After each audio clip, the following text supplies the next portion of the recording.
Hari tu, I buat pembedahan. I keluarkan ketumbuhan ni. So lepas tu buat, biasalah, seperti biasa kita akan belah kan. Bila I belah, I tengok ada gigi, ada rambut, ada lemak. Nak tahu apa tu tak? Nanti saya terangkan.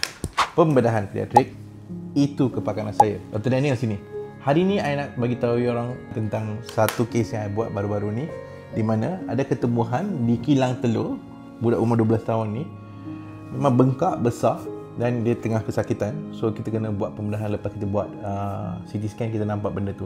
So bila kita buka, kita dah buang ketumbuhan tu.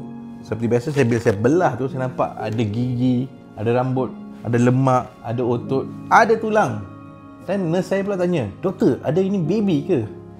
Actually bukan. Inilah ketumbuhan yang kita panggil, nama dia ialah teratoma. Okey, teratoma ni dia berasal dengan sel-sel yang menghasilkan badan kita lah. Biasanya kita ada 3 jenis sel yang berbeza.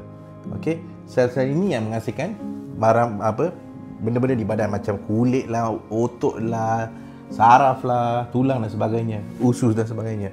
So kenapa teratoma ni boleh jadi bahaya? So teratoma ada 2 jenis. Satu, teratoma yang kita panggil dia immature ataupun boleh jadi kanser. Nombor 2, mature ataupun bukan kanser.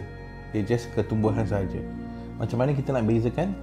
Satu daripada keputusan darah, ataupun lepas kita buang, kita keluarkan ketumbuhan tu, kita hantar ke makmal, dan di makmal kita akan baca dengan teliti ada ke ketumbuhan yang boleh jadi kanser.